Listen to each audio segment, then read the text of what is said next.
So hey guys welcome back to any video. আজকের এই ভিডিওতে আমরা ওয়্যারস্যাক সম্বন্ধে জানবো, যেমন ওয়্যারস্যাক কী এবং কিভাবে এই ওয়্যারস্যাক টুলটার সাহায্যে কোনো নেটওয়ার্কের আনএনক্রিপ্টেড ক্রেডেনশিয়ালসগুলোকে ক্যাপচার করতে পারবে। তো চলো শুরু করা যাক। তো প্রথমে আমরা জানবো ওয়্যারস্যাক কী। ওয়্যারস্যাক হলো একটি পপুলার নেটওয়ার্ক প্রোটোকল অ্যানালাইজার। সহজভাবে বললে এটা এমন একটা টুল যেটা দিয়ে তোমরা তোমাদের কম্পিউটার বা নেটওয়ার্কের মধ্য দিয়ে যাওয়া ডেটা প্যাকেটগুলোকে লাইভ ট্র্যাকিং এবং অ্যানালাইজ করতে পারবে। এই ওয়্যারস্যাক টুলটা তোমাদের ডিভাইসের নেটওয়ার্ক ইন্টারফেস থেকে র প্যাকেট সংগ্রহ করে এবং সেগুলোকে অ্যানালাইজযোগ্য করে দেখায়। তোমরা এখানে তোমাদের নেটওয়ার্ক প্যাকেটের সোর্স, ডেস্টিনেশন, টাইপ এবং প্রোটোকলের মতো আরও অনেক ইনফরমেশন দেখতে পাবে। তো এবারে আমরা কী করবো, আমাদের যে ওয়্যারস্যাক টুলটা সেই ওয়্যারস্যাক টুলটাকে ইনস্টল করব। তো তোমরা যারা কাইলি লিনাক্স বা প্যারোটওয়েস ইউজ করছো, তো সেই প্যারোটওয়েসে বা কাইলি লিনাক্সে এই ওয়্যারস্যাক টুলটা প্রি ইনস্টল থাকে। এবার বাই ডিফল্ট যদি না থাকে তোমরা কী করবে, টার্মিনাল ওপেন করবে। টার্মিনাল ওপেন করে এখানে কমান্ড দেবে sudo apt-get ইনস্টল ওয়্যারস্যাক দিয়ে এন্টার করবে। তো এখানে আমাদের পাসওয়ার্ডটা দিয়ে দেবো, দিয়ে এন্টার করবো। তো আমার যেহেতু অলরেডি ওয়্যারস্যাক টুলটা ইনস্টল আছে, তো দেখবে এখানে লেখা আসছে যে Wireshark is already the newest version. তো তোমরা এখানে এই কমান্ডটা দিয়ে টুলটাকে ইনস্টল করে নেবে। তো এটা হলো কাইলি লিনাক্স বা প্যারোটওয়েসের জন্য। এবার তোমরা যারা ম্যাক ওয়েস বা উইন্ডোজ ইউজ করছো তারা কী করবে, ব্রাউজার ওপেন করবে। ব্রাউজার ওপেন করে এখানে সার্চ করবে www.wirsak দিয়ে এন্টার করবে। তো এন্টার করার পর দেখবে ওয়্যারস্যাকের যে অফিসিয়াল ওয়েবসাইটটা সেটা আমাদের এখানে ওপেন হয়ে গেছে। তো কিছুটা স্ক্রল ডাউন করবো। স্ক্রল ডাউন করার পর দেখবে এখানে উইন্ডোজের জন্য আর ম্যাক ওয়েসের জন্য এখানে যে স্টেবল রিলিজেস রয়েছে সেগুলো এখানে দেখতে পাবে। তো তোমরা এখানে ক্লিক করে কী করবে, তোমরা যারা যদি উইন্ডোজ ইউজ করো তো উইন্ডোজে ক্লিক করবে, যদি ম্যাক ওয়েস ইউজ করো তো ম্যাক ওয়েসে ক্লিক করে এখান থেকে তোমরা ওয়্যারস্যাক ডাউনলোড করে নেবে। তো এবারে ওয়্যারস্যাক ডাউনলোড করে নেওয়ার পর এবারে আমরা কী করবো, টুলটাকে রান করবো। তো আমি যেহেতু লিনাক্স ইউজ করছি, তোমরা দুভাবে এখানে ওয়্যারস্যাক টুলটাকে ওপেন করতে পারবে। এক নম্বর হচ্ছে তোমরা এখানে টার্মিনালের মধ্যে টাইপ করতে পারো sudo wirsak ওয়্যারস্যাক দিয়ে এন্টার করবে। এন্টার করলে দেখবে আমাদের ওয়্যারস্যাক টুলটা ওপেন হয়ে যাবে। এরপর এটা যদি আমরা ক্লোজ করে দিই, আরেকটা পদ্ধতি হলো যে কিবোর্ডের মধ্যে যে উইন্ডো বাটনটা রয়েছে সেটাকে ক্লিক করবে। ক্লিক করার পর এখানে সার্চ করবে ওয়্যারস্যাক দিয়ে এন্টার করবে। এন্টার করলেও দেখবে আমাদের ওয়্যারস্যাক টুলটা এখানে ওপেন হয়ে যাবে। তো ওয়্যারস্যাকটা ওপেন হলে ঠিক এরকম একটা ইন্টারফেস তোমরা দেখতে পাবে। তো এখানে ওয়েলকাম টু ওয়্যারস্যাকের মেসেজ রয়েছে।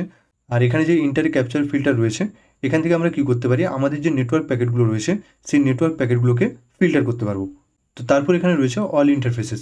তো এখানে যে ইন্টারফেসগুলো দেখতে পাচ্ছ, এই সব ইন্টারফেসগুলো, তো সব ইন্টারফেসগুলো আমরা এখান থেকে কী করতে পারি না, মডিফাই করতে পারি। মডিফাই বলতে কি, মানে আমরা যদি ব্লুটুথ, এখানে ব্লুটুথটা ঠিক করা আছে, যদি আমরা ব্লুটুথটা এখান থেকে আনটিক করে দিই, দেখবে ব্লুটুথ ইন্টারফেসটা এখান থেকে চলে গেল। তো ঠিক এইভাবেই তোমরা এখান থেকে, যেহেতু আমি চাই না তো আমার সব ইন্টারফেসগুলো দরকার, তো আমি এখানে সবগুলো ক্লিক করে দিচ্ছি। তো এখানে সব ইন্টারফেসগুলো আমরা এখানে দেখতে পাচ্ছি। তোমরা যদি না চাও তোমরা এখান থেকে যে ইন্টারফেসগুলো আছে সেগুলোকে এখান থেকে মডিফাই করতে পারো বা চেঞ্জ করতে পারো। তো এটা গেল এখানের ইন্টারফেস। এবারে আমরা কি করব, সাপোজ এখানে তোমরা দেখতে পাবে যে এখানে WLAN 0 রয়েছে। তো আমার এখানে WLAN 0 রয়েছে, তোমাদের হয়তো এখানে ETH 0 বা ইথারনেট 0গুলো থাকতে পারে, ঠিক আছে। তো আমার যেহেতু এখানে WLAN 0 রয়েছে, তো আমরা কি করব, এই WLAN 0 যে নেটওয়ার্ক ইন্টারফেসটা, সেই নেটওয়ার্ক ইন্টারফেসটার আমরা ডেটা প্যাকেটগুলোকে ক্যাপচার করব। তো ডেটা প্যাকেটগুলো ক্যাপচার করার জন্য আমরা কি করব, এই যে WLAN 0 রয়েছে এটার উপরে রাইট ক্লিক করব। রাইট ক্লিক করার পর এখানে যে স্টার্ট ক্যাপচার রয়েছে, স্টার্ট ক্যাপচারে ক্লিক করব। অথবা তোমরা আরেকটা পদ্ধতিতে করতে পারো, এখানে যে WLAN 0 রয়েছে এটাকে সিলেক্ট করবে। সিলেক্ট করে যে ওয়্যারস্যাকের যে লোগোটা রয়েছে এটাতে ক্লিক করবে, যে স্টার্ট ক্যাপচারিং প্যাকেটস দিয়ে ক্লিক করবে। ক্লিক করলে দেখবে এখানে আমাদের প্যাকেট ক্যাপচারিং স্টার্ট হয়ে গেছে। তো এখানে যে গ্রিন কালারের ওয়্যারস্যাকের যে লোগোটা দেখতে পাচ্ছ, সেখানে আমরা যদি ক্লিক করি তাহলে কী হবে, রিস্টার্ট কারেন্ট ক্যাপচার, অর্থাৎ আমাদের যে এই যে প্যাকেট ক্যাপচারিংটা এখন চলছে সেটাকে আমরা রিস্টার্ট করতে পারি। তো এখানে যদি ক্লিক করি তো দেখবে এখানে মেসেজ আসছে, do you want to save the capture packets before restarting the capture. তো আমরা চাই না, তো কন্টিনিউ উইদাউট সেভিং করে দেখবে এটা রিস্টার্ট হয়ে গেছে। এরপর এখানে যে রেড স্কোয়ারটা দেখতে পাচ্ছ, এখানে ক্লিক করে আমরা স্টপ ক্যাপচারিং প্যাকেটস করতে পারি, অর্থাৎ আমাদের যে প্যাকেটগুলো এখন ক্যাপচার হচ্ছে সেই প্যাকেট ক্যাপচারটাকে আমরা স্টপ করতে পারি। তো এখানে যদি ক্লিক করি দেখবে আমাদের প্যাকেট ক্যাপচারিং এখানে স্টপ হয়ে গেছে। এরপর এখানে যে অ্যাপ্লাই ডিসপ্লে ফিল্টার রয়েছে, এখান থেকে আমরা কী করতে পারি, আমাদের যে প্রোটোকলগুলো রয়েছে বা যে নেটওয়ার্ক প্যাকেটসগুলো রয়েছে সেগুলোকে আমরা ফিল্টার করতে পারি। এবার সাপোজ আমরা যদি এখানে টিসিপির জন্য চাই, যে টিসিপি প্রোটোকলের কতগুলো প্যাকেটস এখানে রয়েছে, তো আমরা যদি টাইপ করি এখানে টিসিপি দিয়ে এন্টার করি, দেখবে টোটাল এখানে 1 2 3 টোটাল 3টা এখানে প্যাকেটস রয়েছে। তো 4 5 6 হচ্ছে এটা নম্বর, এটা হচ্ছে টাইম, তারপরে এখানে হচ্ছে সোর্স রয়েছে, ডেস্টিনেশন রয়েছে, প্রোটোকল রয়েছে আর লিঙ্ক ইনফরমেশান রয়েছে। এরপর আমরা যদি চাই এখানে এইচটিটিপি কটা রয়েছে, এইচটিটিপি একটাও নেই। আচ্ছা, এআরপি টাইপ করে যদি এন্টার করি তো দেখবে টোটাল এখানে এআরপির 5টা প্যাকেটস রয়েছে। তো তো এইভাবে তোমরা এখান থেকে তোমাদের যে প্যাকেটগুলো রয়েছে সেই প্যাকেটগুলোকে ফিল্টার করতে পারবে। এরপর আমরা কী করবো, এখানে যে এই যে লোগোটা দেখতে পাচ্ছ এখানে ক্লিক করে আমরা কী করবো, ক্লোজ দিস ক্যাপচার ফাইল। তো এই যে ক্যাপচার ফাইলটা রয়েছে সেই ক্যাপচার ফাইলটাকে আমরা এখান থেকে ক্লোজ করে দেবো। তো এখানে ক্লিক করবো কন্টিনিউ উইদাউট সেভিং, তো আমাদের ক্লোজ হয়ে গেল। তো দেখবে ওয়ারস্যাক নর্মালি যেরকম ওপেন হয় ঠিক সেরকমই আমরা এখানে ইন্টারফেসটা দেখতে পাচ্ছি।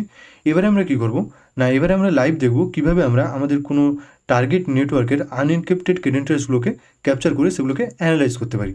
তো প্রথমে আমাদেরকে কী করতে হবে না, আমাদেরকে একটা অ্যাক্টিভ নেটওয়ার্ক ইন্টারফেস সিলেক্ট করতে হবে বা চুজ করতে হবে। তো আমি সিলেক্ট করে নিচ্ছি WLAN 0। সিলেক্ট করে আমরা এখানে রাইট ক্লিক করবো, রাইট ক্লিক করে স্টার্ট ক্যাপচারে ক্লিক করবো। তো আমাদের প্যাকেট ক্যাপচারিং এখানে স্টার্ট হয়ে গেছে। তো এবারে আমরা আমাদের যে টার্গেট ওয়েবসাইট সেই টার্গেট ওয়েবসাইটটাকে ওপেন করবো। তো ব্রাউজার ওপেন করে আমরা এখানে সার্চ করবো http://testphp.vulnerableWeb.com দিয়ে এন্টার করবো। তো এটা একটা টেস্ট সাইট। তো এখানে আমরা কী করবো, এখানে যে সাইন আপ অপশানটা রয়েছে সাইন আপ অপশানে ক্লিক করবো। ক্লিক করার পরে এখানে আমরা ইউজার নেমে দেবো টেস্ট, আর পাসওয়ার্ড যে রয়েছে পাসওয়ার্ডে দেবো টেস্ট, দিয়ে আমরা এখানে যে লগ ইন অপশানে ক্লিক করব। তো আমাদের এখানে লগ ইন হয়ে গেছে। তো এটা একটা কেউ কিছু টেস্ট করছে ওই জন্য এরকম আসছে, ঠিক আছে। তো আমরা লগ ইনে ক্লিক করলে দেখবে আমাদের লগ ইন হয়ে গেছে। আবার একবার ক্লিক করতে আমাদের লগ ইন হয়ে গেছে এখানে। তো এবারে আমরা কী করবো, লগ আউট করে নিচ্ছি, ঠিক আছে। লগ আউট করে নেওয়ার পর আমরা কী করবো, এটাকে আমাদের যে এখানে প্যাকেট ক্যাপচারিং এখানে হচ্ছিলো সেটাকে আমরা এখানে স্টপ করব। স্টপ করে আমাদের এবারে অ্যাপ্লাই এই ডিসপ্লে ফিল্টার যে এখানে বক্সটা রয়েছে এখানে ক্লিক করে আমাদের যে প্যাকেটগুলোর ক্যাপচার হয়েছে সেই ক্যাপচার প্যাকেটগুলোকে ফিল্টার করব। তো এখানে টাইপ করব বা সার্চ করব আমরা http://request দিয়ে স্পেস দেবো, স্পেস দিয়ে ডাবল ইকুয়াল দেবো, ডাবল ইকুয়াল দেওয়ার পর স্পেস দেবো, স্পেস দিয়ে ডাবল কোটেশন দেবো, ডাবল কোটেশন দিয়ে টাইপ করবো এখানে। তো পোস্ট POST পোস্ট, এটা ক্যাপিটাল লেটার হবে পুরোটাই, দিয়ে আবার ডাবল কোটেশন দেবো, দিয়ে এন্টার করবো। তো আমরা এখানে অ্যাপ্লাই এই ডিসপ্লে ফিল্টারের মতো যেটা টাইপ করেছি বা যেটা সার্চ করেছি সেটার উপর ভিত্তি করে টোটাল এখানে দুটো প্যাকেট রয়েছে।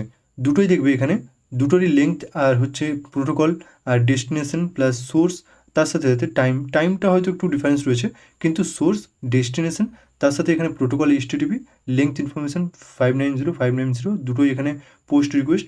তো দুটোই এখানে ইউজার info.php রয়েছে। তো যে কোনো একটাতে আমরা ক্লিক করব। ক্লিক করার পর এখানে যে HTML ফর্ম URL ইনকোডেড রয়েছে এখানে আমরা ক্লিক করব। তো এটাকে এক্সপ্যান্ড করব। এক্সপ্যান্ড করলে দেখবে এখানে from item uname is equal to test আর from item pass is equal to test. Uname অর্থাৎ ইউজার নেম আর পাস অর্থাৎ হলো পাসওয়ার্ড। তো আমরা এখানে প্রথম যে from item uname is equal to test রয়েছে এটাকে যদি এক্সপ্যান্ড করি, এখানে কি হচ্ছে ইউনেম অর্থাৎ ইউজার নেম আর ভ্যালু হচ্ছে টেস্ট। আর এটাকে যদি এক্সপ্যান্ড করি তাহলে এখানে কি হচ্ছে পাস অর্থাৎ পাসওয়ার্ড আর ভ্যালু হচ্ছে টেস্ট। তো আমরা এখানে কি করেছিলাম, আমাদের যে টার্গেট ওয়েবসাইটটা ছিল সেই টার্গেট ওয়েবসাইটে আমরা ইউজার নেম টেস্ট আর পাসওয়ার্ড টেস্ট ইউজ করি লগ ইন করেছিলাম। তো এখানে যদি আরেকবার লগ ইন করি টেস্ট আর পাসওয়ার্ড যদি দিই এখানে টেস্ট দিয়ে যদি এন্টার করি দেখবে আমাদের এখানে লগ ইন হয়ে গেছে। তো তোমরা ঠিক এইভাবেই এই ওয়ারস্যাক টুলটার সাহায্যে তোমাদের কোনো টার্গেট নেটওয়ার্কের আনএনক্রিপ্টেড ক্রেডেন্টিয়ালসগুলোকে ক্যাপচার করতে পারবে। তো এই ভিডিওটা যদি হেল্পফুল মনে হয় অবশ্যই একটা লাইক করে দেবে, চ্যানেলে নতুন হলে চ্যানেলটা সাবস্ক্রাইব করে দেবে, আর তোমাদের যদি কোনো কোয়েশ্চেন থেকে থাকে অবশ্যই কমেন্ট করে জানাবে। Thanks for watching and I will see you in my next video.